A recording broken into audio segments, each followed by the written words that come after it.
Tasir.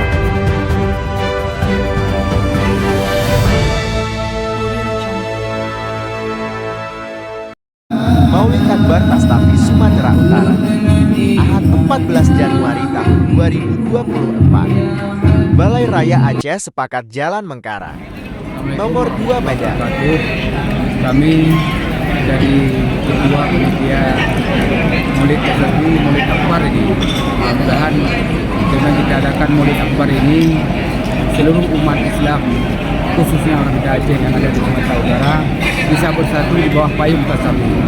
Itu yang sangat-sangat kami harapkan karena menyangkut dengan akidah umat. Sekarang banyak akidah-akidah yang melenceng daripada Ahlussunnah wal Jamaah, maka dengan hadirnya Tastafi bisa kita satukan umat ke dalam akidah yang benar. Mudah-mudahan insyaAllah Tastafi bisa berkembang di Sumatera Utara dan diterima oleh masyarakat Aceh khususnya dan pada umumnya masyarakat Kota Medan. Itu yang sangat kami harapkan. Ini bukan perdana dan namun bukan yang terakhir.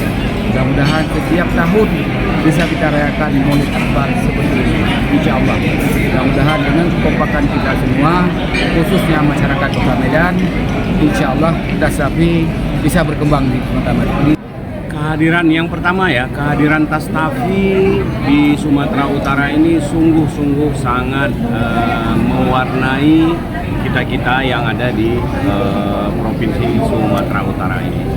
Sebagaimana kita ketahui, semua daripada pengurus Tastafi ini adalah dai-dai, penceramah-penceramah yang masih muda, yang mempunyai pendidikan baik dan semua itu pernah digembleng di Aceh. Pada saatnya dai-dai ini, mereka ini berdakwah di seluruh provinsi Sumatera Utara, membentuk Tastafi. Itu sangat-sangat luar biasa. Pada hari ini Tastafi Sumatera Utara melaksanakan Maulid Nabi Muhammad Sallallahu Alaihi Wasallam 1445 Hijriah.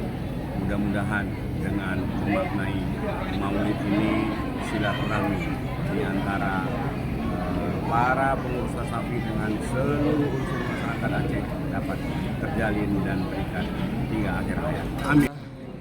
Kita sangat menyambut baik apa yang dilaksanakan oleh Tastafi. Intinya ini adalah silaturahim, wabil khusus kepada warga Tastafi dan juga bagi umat Islam dan bagi masyarakat Aceh tentunya. Sehingga dengan peringatan Maulid ini akan terbangun ukhuwah Islamiyah imaniyah di antara kita, terutama dalam menjaga persatuan dan kesatuan bangsa dan menjaga persaudaraan sesama kita warga Tastafi dan juga warga masyarakat Aceh Sumatera Utara. Memang Tastafi kan mengamalkan secara kolektif. Tapi kalau pun bertasawuf, bertauhid dan fikih, Kita bersatu padu dalam kebaikan. Lewat Tastafi ini maka kami ingin mengajak seluruh masyarakat Aceh yang ada di Medan ini, di Sumatera Utara ini, untuk bersama-sama menuju jalan kebaikan. Ya, insya Allah dengan jalan Tastafi ini kita akan membantu umat untuk mengenal Allah dengan ilmu tauhid yang benar, beribadah sesuai dengan ilmu fikih yang benar, dan bertasawuf, berakhlak yang benar sesuai dengan yang diperintahkan oleh Rasulullah. Tastafi Sumatera Utara atau tasawuf tauhid fikih ini harus digelorakan, disiarkan terus kepada seluruh umat. Biarpun mauludnya ini di bulan Rajab, tetapi syiarnya yang harus kita maknai. Oleh karenanya kita mengucapkan selamat kepada Tastafi, mensyukuri nikmat Allah dan bersyiar, berdakwah di jalan Allah untuk terus menerus di seluruh Sumatera Utara yang di 33 kabupaten kota. Maka oleh karenanya ini acara atas nama DPP Aceh Sepakat Sumatera Utara mendukung dan mengapresiasi kegiatan Tastafi ini. Semoga Allah memberkahi dan meridhoinya. Amin.